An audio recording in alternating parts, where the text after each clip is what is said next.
খেতে হবে। হ্যাঁ, এটাই আবশ্যক। আমি করিনি, বৈষম্যবাদী ইউনুস গ্যাং তারা বিভিন্ন দোকানে দোকানে গিয়ে এই নির্দেশনা দিচ্ছে। কোনো খাবারের দোকান যদি গরুর মাংস বিক্রি না করছে, তাৎক্ষণিকভাবেই তাদের ধর্মীয় অনুভূতিতে আঘাত লেগে যাচ্ছে। তারা বলছে 95%, 98% মুসলমানের দেশে কেন গরুর মাংস থাকবে না? ওই খাবারের দোকান হোক হিন্দু ধর্মের কোনো ব্যক্তির বা মুসলমান, বৌদ্ধ, খ্রিস্টান যারই হোক না কেন, অথবা ওই খাবারের দোকানটির জন্মলগ্ন বা উদ্বোধনের পর থেকে, সেটা হোক 1950, 60, 70, যখনই আপনি এই দোকান খুলে থাকেন না কেন, আপনি শুরু থেকেও যদি গরুর মাংস বিক্রি না করে থাকেন, তারপরও এখন থেকে গরুর মাংস বিক্রি করতেই হবে। জয় হিন্দ বন্ধুরা, আমি দীপ আর আপনারা দেখছেন ইন্ডিয়া আপডেট। বন্ধুরা, আপনারা তো জানেন বাংলাদেশের ঘরের ভেতরে সনাতনী ধর্মী ব্যক্তিদের কিভাবে অত্যাচার করছে। যেখানে একটা সময় বাংলাদেশের ঘরের ভেতরে 28% হিন্দু ছিল, সেই হিন্দু সংখ্যাটা এখন চলে এসেছে 5%। আর এই 5%-এর মধ্যে শেখ ইউনুস, যখন থেকে অন্তর্বর্তী সরকার অর্থাৎ শান্তির ছেলে নোবেলজয়ী ইউনুস ক্ষমতা এসেছে, তারপরে থেকে কিভাবে অত্যাচার হচ্ছে। আমার মনে হচ্ছে যদি এই ইউনুস মাত্র 2 বছর থাকে, তাহলে এই সংখ্যাটা 5% থেকে হয়তো 2% থাকবে কিনা সন্দেহ আছে। কিন্তু এই মুহূর্তে আসাদ নূরদার যে একটা ভিডিও আপনারা ভিডিও শুরুর পূর্বে দেখলেন, সেটা দেখে এতটুকু তো পরিষ্কার হয়ে গেছেন যে বর্তমান সময়ে সেই দেশের ঘরের ভেতরে ইসলাম পড়া গ্রহণকারী বলুন বা ইসলাম ধর্মাবলম্বী মানুষের সাথে যদি এমনটা হয়, তাহলে ভাবুন সেই দেশের ঘরের ভেতরে সনাতন ধর্মী ভাইদের সাথে এক্স্যাক্টলি কি করছে তারা, এই শান্তির ছেলেগুলো। একটি হোটেল খুললেন আপনি, দোকানটাও আপনার, সবকিছু আপনার, অথচ দোকানে কি বিক্রি করবেন সেটা জাজমেন্ট করছেন সেই দেশের মানুষ, সেই দেশের সাংবাদিক। আর আমি বুঝে পাই না এই সমস্ত সাংবাদিকগুলোকে, সাংবাদিকের যে পারমিশন এদের দেয়টা কে, না এরা নিজেরাই সাংবাদিক হয়ে গেছে। আমি বুঝে পাই না এই সমস্ত সাংবাদিকগুলোর এতটা পাওয়ার আসে কোথা থেকে। আমার দোকানে আমি কি বিক্রি করবো সেটা একান্ত আমার পার্সোনাল ম্যাটার, সেখানে গিয়ে উনি হস্তক্ষেপ করছেন যে উনার দোকানে গরুর মাংস বিক্রি করতে হবে না অন্য কোনো মাংস রাখতে হবে, সেটা উনাকে ডিসাইড করতে হচ্ছে। তবে এই দেশের ঘরের ভেতরে যেভাবে ধর্মান্ধতা দিয়ে ধর্মান্ধতার দলে ডুবে গেছে, আর যেভাবে ইসলাম পড়া গ্রহণকারী কট্টরবাদী মানুষগুলো সবকিছু বিচার করতে হয়, সবকিছু এইভাবে যেভাবে তারা সামনে তুলে ধরছে, এদের ধ্বংস অনিবার্য। কেননা এই জাতিটা সব থেকে জঘন্যতম জাতি। একবার এতটুকু ভেবেই দেখুন, যেখানে একজন ব্যক্তি শুধুমাত্র তার মাংস কি বিক্রি করবে, গরুর মাংস কেন রাখেনি হোটেলে, এটাকে নিয়ে এত বড় একটা সিক্রেটকে তৈরি করতে পারে, তাহলে বুঝতে পারছেন সেই দেশের ঘরের ভেতরে সনাতনী ধর্মী ভাই বলুন বা সেই সমস্ত ঘরের ভেতরে সনাতনী ধর্মী ব্যক্তিদের হোটেলগুলোতে কি করে, এই সমস্ত গরুখোর ব্যক্তিগুলোকে কি করা উচিত। যেটা হোক বন্ধুরা, আমি কথা বাড়াতে চাই না, চলুন বন্ধুরা কথা না বাড়িয়ে আসাদ নূরদার এই ভিডিওটিকে দেখে নিই। তবে ভিডিওটির আগে যাবার পূর্বে আপনাদের কাছে রিকোয়েস্ট, প্লিজ ভিডিওটিকে একটা লাইক করুন আর চ্যানেলটিতে নতুন হলে সাবস্ক্রাইব। আর যদি না করেন তাহলে মবের মূল্যকে কি হয় জানেন না আপনারা? ইউনুস গ্যাং কি করছে, বৈষম্যবাদীরা যে নেতারা রয়েছে তাদের চিৎকার চেঁচামেচি জিয়াফত করে দেওয়া। আপনাকে ভালো লাগবে না, আপনার ঘরের সামনে গিয়ে গরু জবাই দিয়ে দেবে, তারা সেখানে পিকনিক করবে, খাবে দাবে, আপনাকেও দেবে, আপনাকেও খেতে হবে। এগুলো তো নতুন নয়, তাই না? চলুন আমরা একটা ভিডিও দেখি যেখানে আমাদের বাস্তবতা অনেকটাই উঠে এসেছে।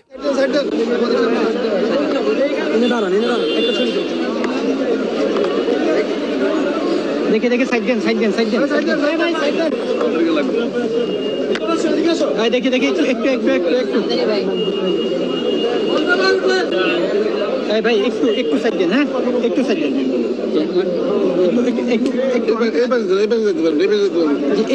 দেন, আমার জাত দেন সবাই না ঢুকে বেচা কিনা রেক করবেন না। আপনার হোটেলের নামটা কি?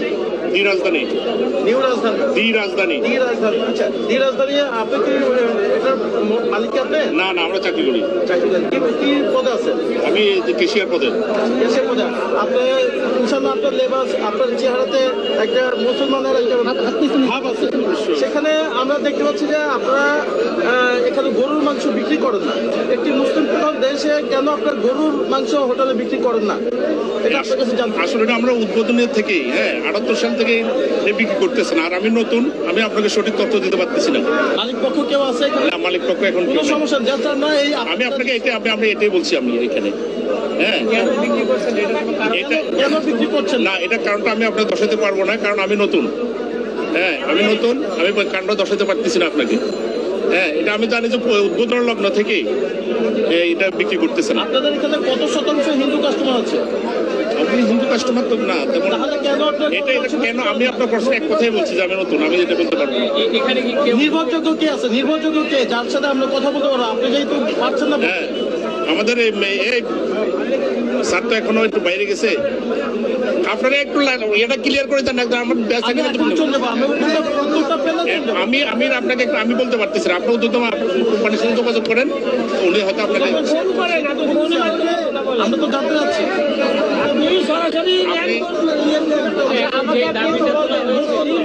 অধিকার পরিষদ, যেটা তারা একটা দাবি করেছেন যে হ্যাঁ, এখন এক কথাই আমি আপনাকে বলছি যে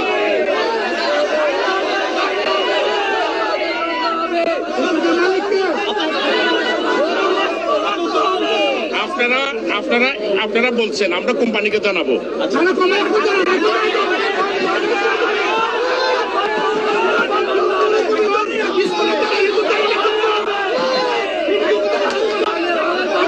আপনি তো উগ্রবাদী করতেছেন, আমরা উগ্রবাদী আচরণ করতেছেন।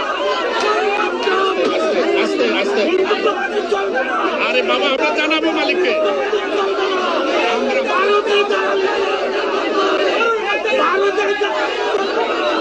এটা কি হলো? আমি কোম্পানিকে জানাবো, আমি কোম্পানিকে জানাবো। আপনারা আসছেন, আপনাদেরকে স্বাগতম। আপনারা আসছেন। আরে বাবারে, আরে বাবারে, বাবারে, আরে কথা বলতে দেন। আপনি জানাইছেন, আপনারা অনুরোধ করছেন, আমরা কোম্পানিকে জানাবো, আমরা কোম্পানিকে জানাবো। যদি আপনাকে সময় দিতে হবে তো। আরে আপনারা আসলে কথা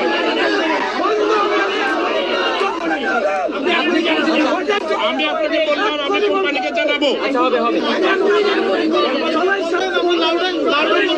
এটা তো দেশে নাই তো, উনি তো চিকিৎসার জন্য বাইরে গেছে।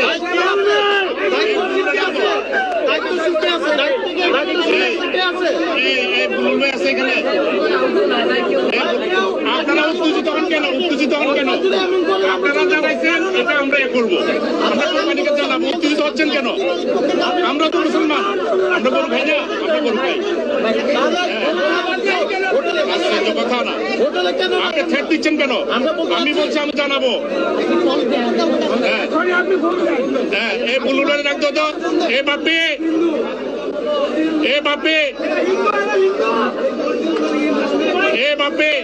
টেবিল উঠছেন কেন? আপনারা আমার ব্যবসার ক্ষতি করতেছেন কেন?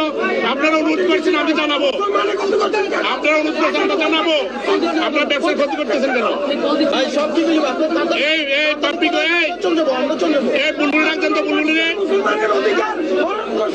আরে বাবারে, বাবারে, বাবা, আরে বাবারে, বাবা, আপনারা জানাইছেন, এটা আমরা জানাচ্ছি।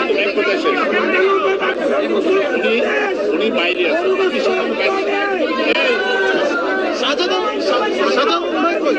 দেশের বাইরে চিকিৎসার জন্য।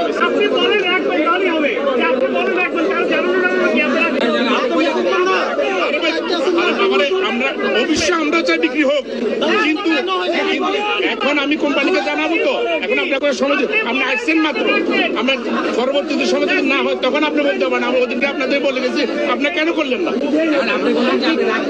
হ্যাঁ, এখন আমি স্যারের সাথে কথা বলবো। একটু কল দেন,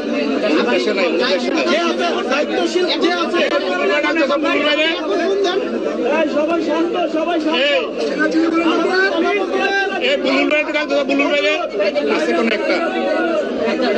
আমি যথেষ্ট আপনাদের সাথে কমিউনিকেশন। আরে বাবারে, ঠিক আছে, হবে না।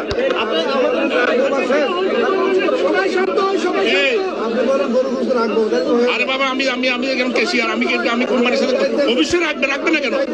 হ্যাঁ, এই বুলুর ভাই, বুলুর ভাই,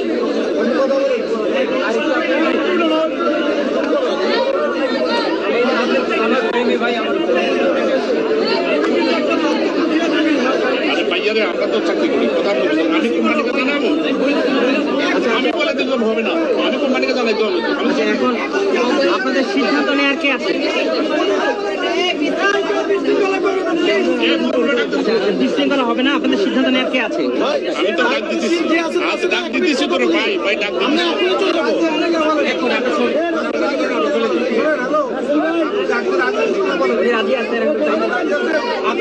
আপনার যেহেতু একজন মুসলমান, আরে ভাই আমি তো চাই আমরা তো অস্বীকার করা দিচ্ছি।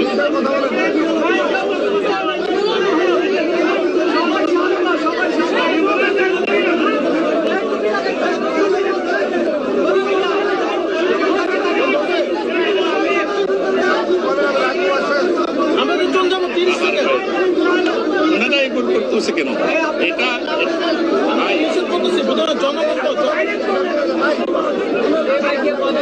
মুরব্বী, আমি অমুসলিম, আমি মুসলিমের সন্তান।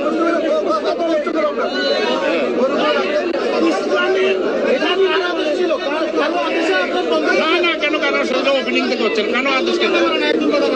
প্রাইভেট পজিশন, কারো আদেশ মানবে কেন? আরে না, এটা উদ্বোধন থেকে 78 সাল থেকে বিক্রি করে না। আপনি কারাকে ইয়া করবে কেন? ওই যে মাদুর ভাই কত ভাই মাদুর কথা বলেন, ওই যে কথা বলেন। হ্যালো, হ্যাঁ ভাই, আমি সাংবাদিক পারভেজ খান রাজন বলতেছি। আচ্ছা, আপনাদের প্রতিষ্ঠানে আমরা আসছিলাম, এখানে আমরা দেখছি যে আপনাদের মুসলমান একটি হোটেল, সেখানে আপনার যেখানে আমাদের দেশে 95% মুসলমান, সেখানে আপনারা কেন গরুর মাংস রাখেন না হোটেলে? মাংস এটা থেকে না, এটা আপনি জানেন, আপনি একজন সাংবাদিক। হ্যাঁ জি, আমাদের এখানে বাংলাদেশের মধ্যে যেগুলি একটু উন্নত মানের রেস্টুরেন্ট, হ্যাঁ, আপনি গরুর মাংস আজ থেকে 20 বছর 30 বছর 40 বছর আগে মহিষের মাংস অমুক এগুলি বিক্রি করত। অনেক ভালো কাস্টমারে গরুর মাংস খাইতো না। এখন যদি বিক্রি করতে হয়, হ্যাঁ, সেটা আমরা সিদ্ধান্ত নেব। আপনারা বলে যান, আমরা সিদ্ধান্ত নিয়ে, হ্যাঁ, আমরা এটাই ইয়া করবো। আচ্ছা, এখন বিষয়টা হচ্ছে আপনারা এখানে এই যে মুসলমানের দেশ, আপনার মুসলমানদের আপনার তাদের যে খাবারের যে একটা অধিকার, সেই অধিকারটাকে আপনার হরণ করছেন না? না ভাই, আপনার কতজন হিন্দু কাস্টমার আছে আপনার? না আমার হিন্দু কাস্টমারের জন্য। তাহলে কেন গরুর মাংস রাখেন না মুসলমান হোটেলে? অনেক স্ট্যান্ডার্ড কাস্টমারে গরুর মাংস খায় না। এখন আপনারা বলতেন, এটা নিয়ে আমরা সিদ্ধান্ত নেব। আপনারা কি গরুর মাংস হোটেলে রাখবেন এখন থেকে? না, অবশ্যই এটা আমরা চেষ্টা করবো, এটা আমরা সিদ্ধান্ত নেব। ধন্যবাদ আপনাকে, ধন্যবাদ। আপনার এরপর থেকে এখানে আরো লোকজন আসবে, আপনার জানতে চাই যে এখানে গরুর মাংস রাখবেন কিনা, সেটা আপনি বলছেন রাখবেন। আপনাকে অনেক অনেক ধন্যবাদ।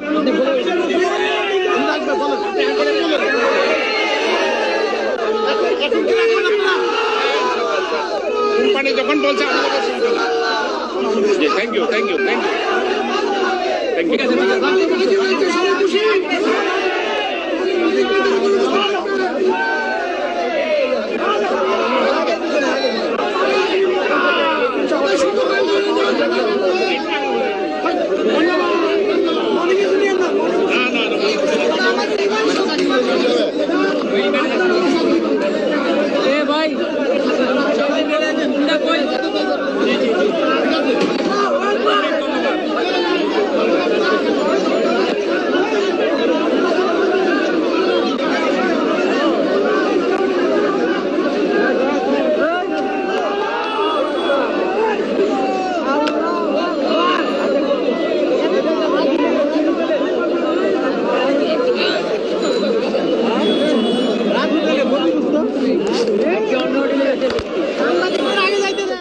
এই হোটেলের ক্যাশিয়ার একজন প্র্যাকটিসিং মুসলিম, দাড়ি পাঞ্জাবি সবই আছে, তারপরও তার যে অবস্থা, যদি দেখতে হিন্দুদের মতো এমন কেউ হতেন, অর্থাৎ গোফ আছে, দাড়ি নেই, বা বাঙালিদের যে কাপড়, স্বাভাবিক কাপড় চোপড় পরে আছে, তাহলে কি হতো তার অবস্থা?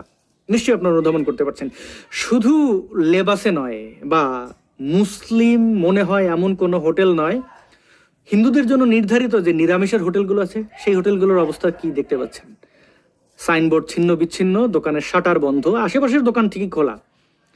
সুস্পষ্টভাবে বলা হচ্ছে না, আপনি হিন্দু হন, যাই হন না কেন, বাংলাদেশে আপনাকে গরুর মাংস খেতেই হবে। এই যে গরু এবং ইসলাম, এটা কোথা থেকে আসলো? ইসলামের উৎপত্তি আরবের মরুভূমিতে। সেই মরুভূমিতে গরু ছিল কিনা, মরুভূমিতে গরু থাকে কিনা, সেটা বুঝতে হলে নিশ্চয়ই আপনাকে কোরআন হাদিস পড়তে হবে না, সাধারণ জ্ঞানে আপনি বুঝতে পারবেন। মোহাম্মদকে ইসলাম প্রচারক মিজানুর রহমান আজারি বলছে, কিন্তু টাকা পয়সা ছিল না, জানেন, ছাগল চড়াতো, কাউবয়। তো ছাগলের এক রাখালকে বলছে গরুর রাখাল। সেটা নিয়ে আবার মোমেন মুসলমানদের মধ্যে কত আপত্তি, কত আনন্দ, কত বেদনা, বগল বাজানোর থেকে শুরু করে মাথা চুলকানো সবকিছু হচ্ছে। সে তারা নিজের মতো করে যা ইচ্ছা করুক, তারা গরু খাবে, ছাগল খাবে, মাটি খাবে, ঘাস খাবে, গাঞ্জা খাবে, যা ইচ্ছা খাক। হিন্দুদেরকে কেন বাধ্য করছে? আর মুসলমানিত্ব এই বাঙ্গু মোমেনদের গরুতে আটকে আছে কেন? প্রথম আলোকে ভালো লাগছে না, তারা গরু জবাই দিয়ে দিচ্ছে প্রথম আলোর সামনে গিয়ে। আপনাকে ভালো লাগবে না, আপনার ঘরের সামনে এসে গরু জবাই দেবে এবং সেই মাংস আপনাকে খেতেই হবে, হোক আপনার গরুর মাংস পছন্দ বা না। এখন মুসলমানিত্বর প্রমাণ শুধুমাত্র বিশেষ রঙের মাথা কাটা নয়, মাথায় টুপি দেওয়া নয়, গরুর মাংস খাওয়া, হাতে করে করে গরুর মাংস নিয়ে নিয়ে ঘুরবে এরা। এই বাড়াবাড়ির মানে কি? এখান থেকে আপনি বাঁচবেন কিভাবে? কোনো উপায় দেখি না। আপনাকে বাঁচার দু একটা টিপস আমি দিতে পারি। পিনাকি ভট্টাচার্যের নামে একজন হিন্দুকে চেনেন না? পার শাহবাগী, পার নাস্তিক, কিন্তু আল্লাহ সুবহানাল্লাহ ছাড়া কিছু বলে না। এই গোবিন্দ প্রামাণিক নামের আরেকটা যে আছে, জামাতের দালাল, জামাতের হিন্দু টিম, যে কিনা হিন্দুদের উপরে নির্যাতন নিপীড়নের পরে বিভিন্ন জায়গায় গিয়ে বলে হিন্দুরা খুব ভালো আছে, এরা আওয়ামী লীগ, এরা ছাত্রলীগ, তাদের উপরে মুসলমানরা আক্রমণ করে নাই, তারা নিজেরাই তাদের নিজেদের মন্দির দখল করে নিচ্ছে, ভেঙে দিচ্ছে, লুটপাট করছে। এই গোবিন্দ বা পিনাকি, এদের একটা ছবি ঘরে লাগিয়ে রাখবেন।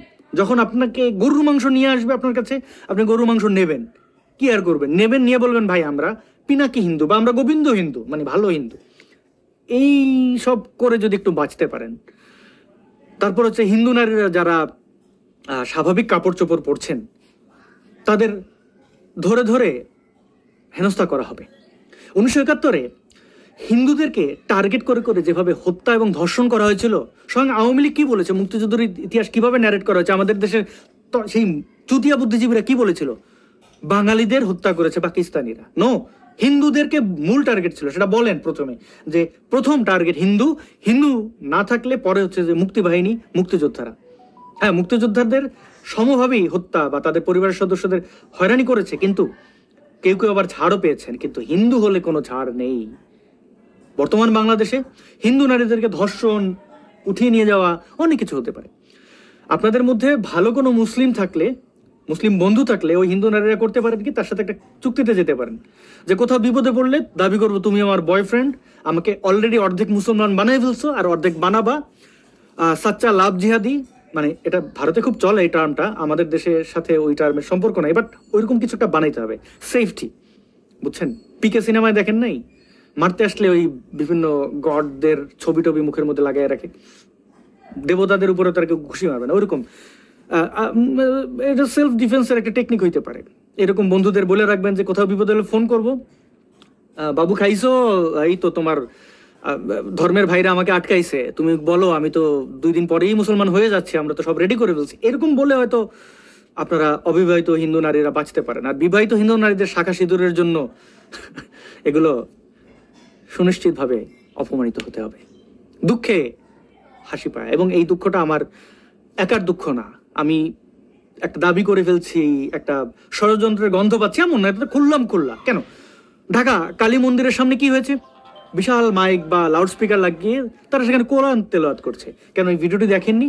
না দেখে থাকলে এই ভিডিওটি একটু দেখুন। মিস্টার চক্রবর্তী যেভাবে উপস্থাপন করেছেন, আমি তাকে সাধুবাদ জানাই, এবং এটাই বাংলাদেশের চিত্র। হিন্দুরা কেমন আছেন, কেমন থাকবেন, সেটার একটা মেসেজ। ভিডিওটি আমরা পুরোটা দেখি।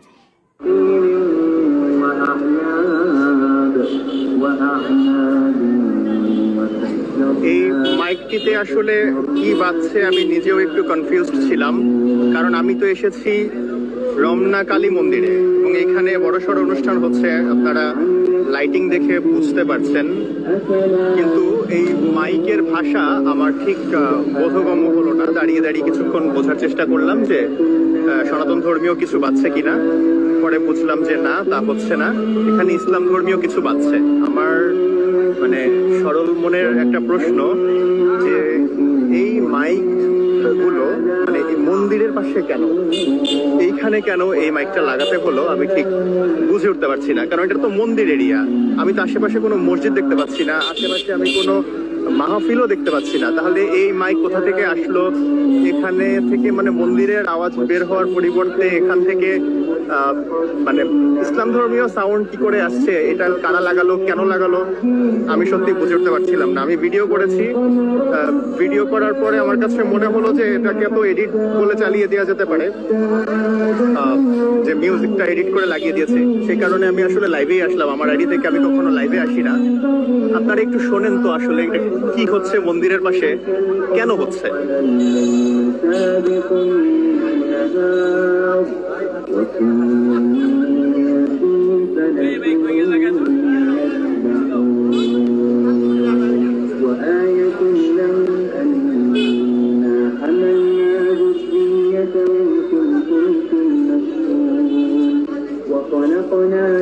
স্বাধীন বাংলাদেশে মন্দিরের এসে মসজিদের বয়ান শুনতে হবে,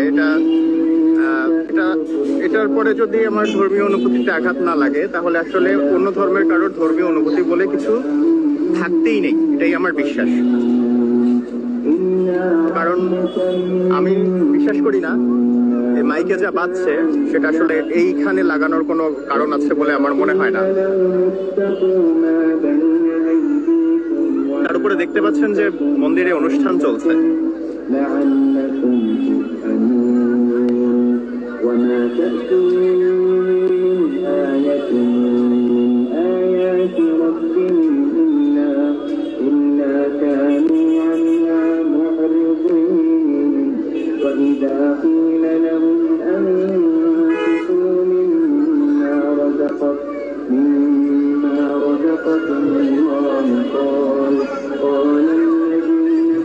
প্রিয় বন্ধুগণ, যারা দিনের পর দিন অমুসলিমদের উপরে, বিশেষ করে হিন্দুদের উপরে এই অন্যায় চালিয়ে যাচ্ছে, তারা কারা, তারা কি চায়? তারা মোমেন মুসলমান এবং তারা তাদের শ্রেষ্ঠত্ব দেখাচ্ছে। বাংলাদেশে হিন্দু ধর্মের মানুষের সংখ্যা খুব কম। কোনো একটা দেশে সংখ্যায় যারা কম তাদের উপরে নির্যাতন নিপীড়ন কারা চালাতে পারে? কারা এই আদিবাসীদের উপরে চড়াও হচ্ছে? এদের ব্যক্তিত্ব সম্পর্কে আপনার কি মতামত? প্রিয় বন্ধুগণ, মনে রাখবেন, ডাকাতরা সবসময় সংখ্যালঘু, এবং এই ডাকাতরা কখনোই যারা ডাকাত নয়, যারা ভালো বা যারা স্বাভাবিক জীবনযাপন করতে যায় তাদের পছন্দ করে না। তাদের প্রহার করে, নির্যাতন করে, তাদের সম্পত্তি লুটপাট করে। এরা তো ডাকাতের অনুসারী। মরুর ডাকাতকে আপনারা চেনেন না? আবার নতুন করে বলতে হবে? তো এই মরুর ডাকাতের অনুসারীগুলো এখন তাদের ভয়াবহতার মানে একটা চূড়ান্ত খোলসে এসেছে। আগে তো হাসিনার আমলে হেফাজতের ব্যানারে ছিল, এই ব্যানারে সেই ব্যানারের থেকে তারা তলে তলে এই অন্যায়গুলো করেছে। হাসিনারাই বলে দিয়েছিল যে বেশি কিছু করো না, আমাদের সরকারের বদনাম হবে। ভারত আমাদের এসে বলতে পারে যে হ্যাঁ তোমরা হিন্দুদের নির্যাতন করছো। বাস্তবতা হচ্ছে ভারত বাংলাদেশের সকল মন্দির ধ্বংস হয়ে গেল, তারা বদার না। যদি কোনো স্টেটমেন্ট দিচ্ছে এটা পলিটিক্যাল স্টেটমেন্ট। বাংলাদেশের হিন্দুরা ভারতের দিকে কেবলা রাখবেন না, ভারত কোনোভাবে চিন্তিত নয়। দেশ হিসেবে ভারতের প্রতি আমার সম্মান, শ্রদ্ধা সবকিছুই আছে। ভারতের নাগরিকদের উপরে আমার শ্রদ্ধা সবই আছে, আমার তাদের উপরে কোনো বিদ্বেষ নেই। ভারত বিদ্বেষী নই, পাকিস্তান বিদ্বেষী নই। বাস্তবতা আপনারা বোঝার চেষ্টা করুন। এই দেশে হিন্দুদের উপরে যা কিছু হবে এর জন্য ভারতের কোনো ব্যক্তি ওই মুখে, হ্যাঁ কিছু ব্যক্তি কষ্ট পান আমি জানি, কিন্তু রাষ্ট্রীয়ভাবে এটার কোনো পদক্ষেপ নেওয়া হবে না। কিন্তু বাঙ্গু মোমেনরা মনে করে এই বাংলাদেশের হিন্দুদেরকে গরুর মাংস খাইয়ে আমরা ভারতের হিন্দুদের শিক্ষা দেব। বলে তাদের উদ্দেশ্য কি?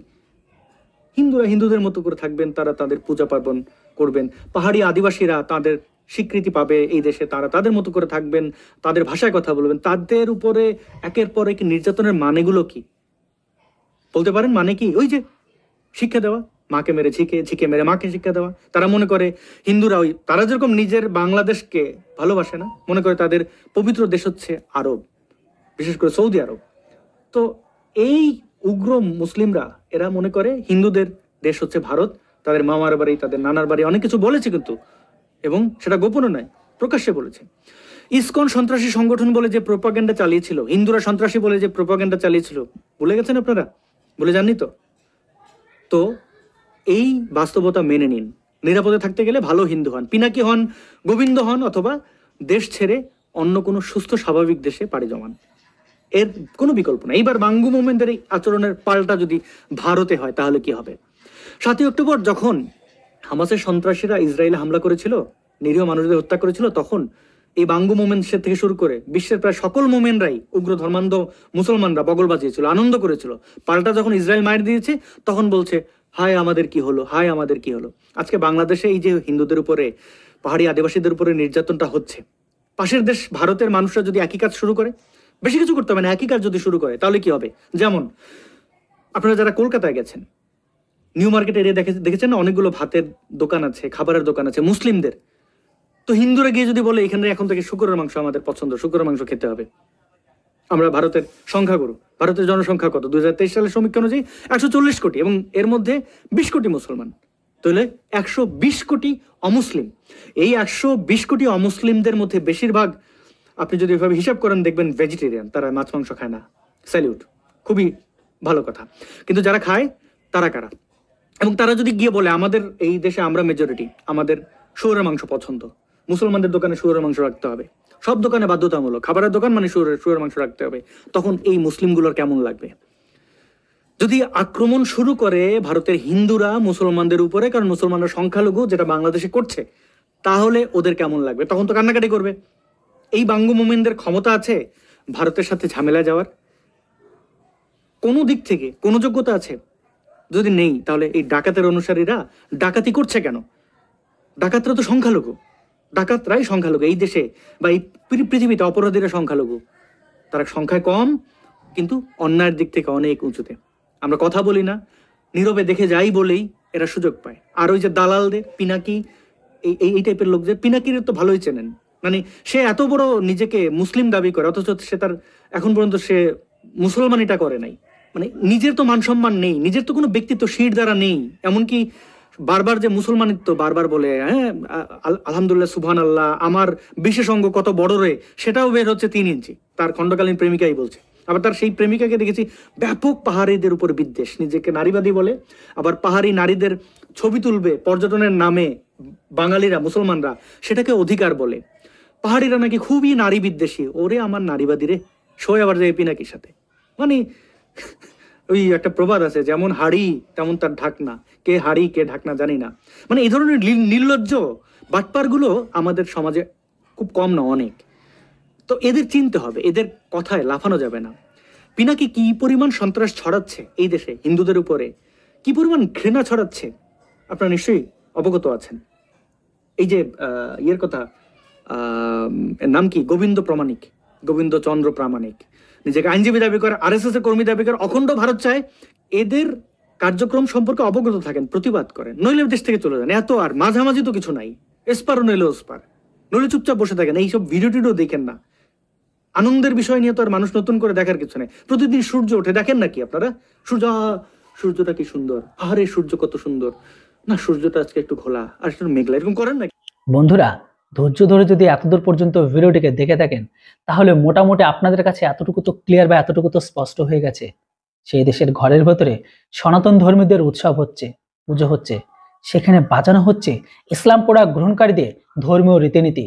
বুঝতে পারছেন সেই দেশের ঘরের ভেতরে আজ হচ্ছেটা কি? হয় জোর করে সনাতন থেকে ইসলামে কনভার্ট করো, নয়তো ভয় দেখিয়ে তাদেরকে জোরপূর্বক তুলে এনে কনভার্ট করো, নয়তো তাদের জিহাদির মাধ্যমে কনভার্ট করো, নয়তো দেশ থেকে খেদিয়ে দাও। এটাই হচ্ছে তাদের এজেন্ডা, আর এটাকে বাস্তবায়ন করার কাজে লাগছে। আমি বেশি কিছু বলবো না, আপনাদের যদি এখনো চোখ না খুলে থাকে আমার এই বেঙ্গলের মানুষের, আমি আবারও বলছি, আপনারা উঠুন, দেখুন, এরা কখনো ভরসাযোগ্য ছিল না। এই বাংলাদেশের ঘরের ভেতরে গরুখোর মানুষদের দেখে যদি আপনারা না শিক্ষা নেন, তাহলে কিন্তু আপনারা একদিন পস্তাবেন।